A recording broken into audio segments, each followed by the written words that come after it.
Olá, bem-vindos ao curso base de Gestão Autossuficiente em Saúde e Segurança no Trabalho. Meu nome é Ana Luísa Orcades, eu sou a coordenadora do curso. O objetivo desse curso é ensinar você, mesmo não sendo um profissional da área de saúde e segurança do trabalho, a gerir as questões relativas à saúde e segurança do trabalho no seu empreendimento. Os ensinamentos que vão ser passados aqui, eles são aplicáveis independente do tipo de atividade desenvolvida, seja uma indústria, seja um comércio, independente do tipo da atividade e também independente do porte da empresa, sendo uma empresa grande ou pequena, com 1 a 1000 empregados, tá? É muito importante a gente dizer que os gestores do meio ambiente, eles precisam necessariamente ter conhecimento acerca das questões de saúde e segurança do trabalho. É a partir desse conhecimento, dessa capacidade de identificar os problemas, que a gente consegue atuar nas melhorias de condição das questões de saúde e segurança do trabalho. Tem muitos erros, muitos erros, muito simples e básicos que podem ser evitados facilmente a partir de um nível básico de conhecimento. Evitando esses problemas, tá? Esses problemas de gestão em SST, a gente evita todas as consequências desses problemas que não são tão simples assim. Às vezes, em saúde e segurança do trabalho, questões muito simples e fáceis de administrar trazem consequências muito severas.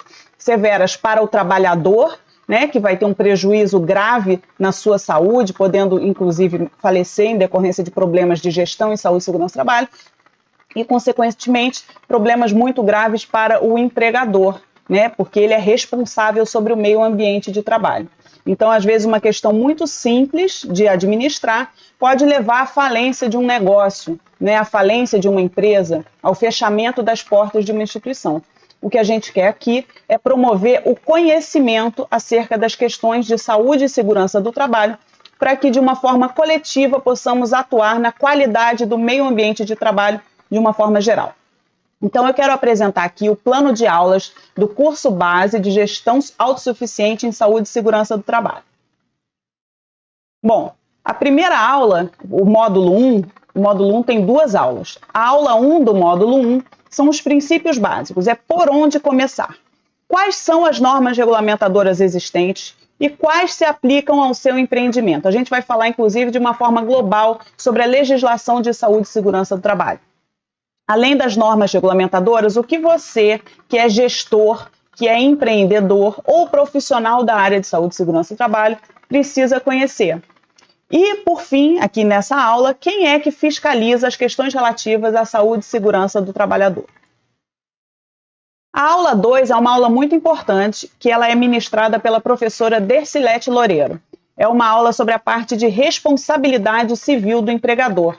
Aqui vai ficar muito claro todas as questões, vão ficar muito claras todas as questões relativas à responsabilidade do empregador sobre o meio ambiente de trabalho, tá? Sobre as esferas de responsabilidade, a responsabilidade civil, os elementos da responsabilidade civil, a responsabilidade civil em relação aos trabalhadores, por que o empregador tem o dever de indenizar o empregado em caso de acidente de trabalho, isso aqui é muito importante a gente conhecer, tá? Sobre a estabilidade acidentária, a responsabilidade do empregador por todo o meio ambiente de trabalho, a responsabilidade civil do empregador ou tomador nos casos de terceirização, a responsabilidade do empregador perante a Previdência Social e em relação a terceiros que frequentem o meio ambiente de trabalho. E finalizando com uma conclusão. O módulo 2 traz um aprofundamento dessa introdução. Quais são as normas regulamentadoras aplicáveis em determinada atividade? Aí traz as questões que estão previstas na legislação acerca do tratamento diferenciado para microempresa, EPP e MEI, que é o microempreendedor individual, questões relativas a CNAE, grau de risco, número de empregados e particularidades da atividade que influenciam na gestão em saúde e segurança do trabalho.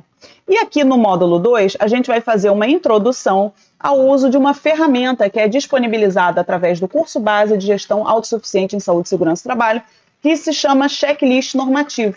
Ela é uma planilha que, a partir do conhecimento de determinados dados que você vai inserir, como o número de empregados, o CNAE, a presença ou ausência de determinados riscos, ele vai te fornecer uma relação completa e atualizada sobre a documentação que você precisa ter. É muito comum, né, a falha em possuir determinados documentos por não conhecer, por não se lembrar, porque a gente sabe que a legislação é bastante complexa e que não é fácil você estar atualizado e saber, de uma forma geral, todos os documentos a respeito de saúde e segurança do trabalho que podem ser exigidos. Então, essa ferramenta ela vem justamente facilitar. Ela vai te dizer, por exemplo, se você precisa ter ou não ter um PCMSO, ou se você precisa ter determinado documento relativo a máquinas e equipamentos, a prevenção de incêndio, enfim. Ela é um checklist bastante completo que vai te ajudar muito a estar em dia com a legislação de saúde e segurança do trabalho. No módulo 3, esse módulo tem 4 aulas, tá? A primeira aula trata da identificação de riscos ambientais. O que você precisa saber para saber se na sua empresa tem risco químico, físico, biológico e algumas questões relativas à ergonomia.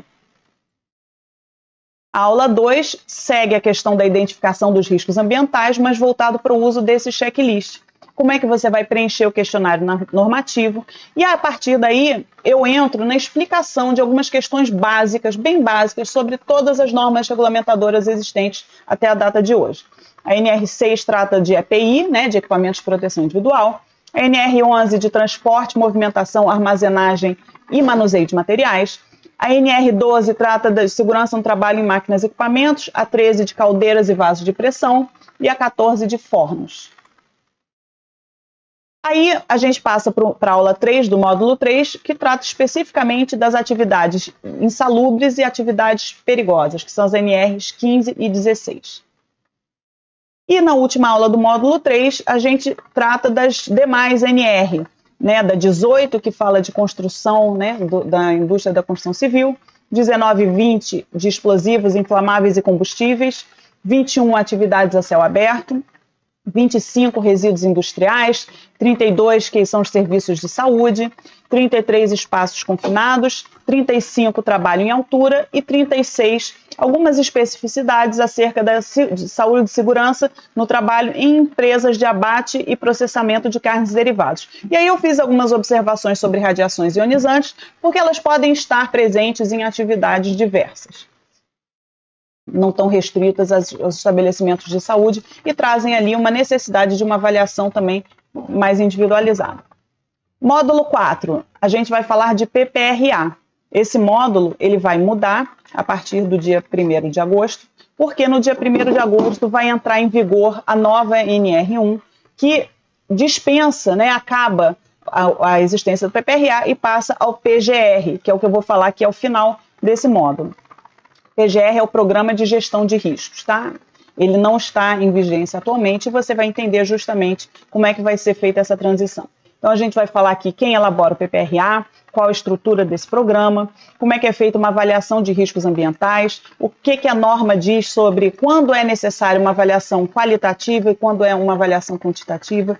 Isso é muito importante porque, às vezes, justamente a gente pega os programas, né, seja ele PPRA ou PGR, quando for o momento, mas quando a avaliação não é feita de forma correta, todo o programa ele está comprometido. E é muito importante que o gestor, quando ele recebe esses programas, ele saiba avaliar o mínimo ali. É lógico que não é para ele fazer o trabalho técnico é feito pelo profissional, né, habilitado a fazer. Mas ele tem que saber receber e avaliar, porque de uma forma geral, esses programas são feitos, né, por muitos profissionais que não possuem a qualificação, né, que não fazem para um número muito grande de empresas e acaba que esses programas não são feitos corretamente.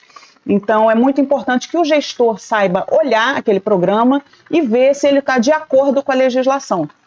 Você elimina aí, só de ter esse conhecimento, uma série de problemas, tá, de gestão em saúde e segurança do trabalho. A gente vai falar um pouco sobre as medidas para eliminação, minimização ou controle dos riscos ambientais, a hierarquia para a implementação das medidas de proteção coletiva, isso aqui é muito importante, tá? Quando é que você tem efetivamente que indicar o nível de EPI, e eu vou explicar o conceito de nível de ação, que é um conceito que está lá na NR9 também, que você precisa conhecer. Aí o módulo 5, da mesma forma, ele trata do PCMSO, que é o Programa de Controle Médico e Saúde Ocupacional. A gente vai ver quem está dispensado de elaborar, quem é que efetivamente tem que desenvolver esse documento, alguns itens importantíssimos na NR7, que é a norma que estabelece as obrigações a respeito do PCMSO, né? Quais são os itens que você precisa conhecer. Vamos falar um pouquinho sobre as responsabilidades do empregador no desenvolvimento desse programa, sobre o desenvolvimento, como é que se dá, sobre algumas coisas específicas dos atestados de saúde ocupacional que você precisa verificar se os da sua empresa estão corretos, tá? Não adianta ter um ASO, ter um atestado de saúde ocupacional e ele estar todo errado. E, infelizmente, isso acontece demais. Então, você precisa saber cobrar a qualidade desses documentos, que eles são muito importantes para o empregador também, não são documentos importantes apenas para o empregado, eles servem para comprovar que o empregador está garantindo a saúde do trabalhador. Então, o empregador tem que saber ver se esse documento está de acordo com a legislação e está mostrando que ele efetivamente preserva a saúde do trabalhador. Vamos falar sobre o relatório anual do PCMSO e alguns exames médicos que são indicados pela própria norma regulamentadora número 7. Módulo 6.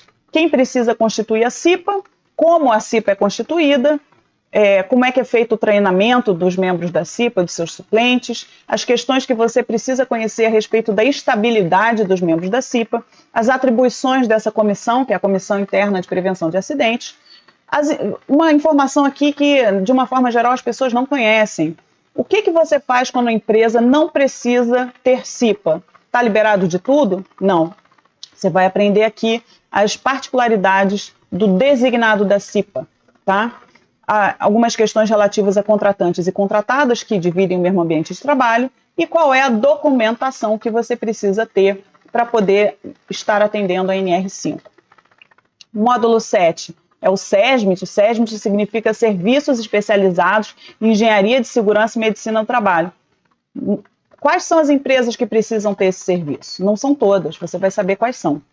Como é que é feito o dimensionamento desse serviço? Quais são os profissionais que constituem o SESMIT? Qual a carga horária obrigatória desses membros? Se eles precisam cumprir jornada, se precisam registrar ponto. E as atribuições desse serviço. O último módulo do curso é o módulo 8, que fala sobre embargos e interdições. Importantíssimo que você conheça a regulamentação dos embargos e interdições, inclusive para evitar, para saber como atender a legislação e evitar que isso aconteça na sua empresa. O que são embargos e interdições e qual a diferença entre um embargo e uma interdição? O que pode causar um embargo e interdição? O que é excesso de risco? Isso é um conceito que está na NR número 3, a norma regulamentadora que trata das especificidades acerca de embargos e interdições.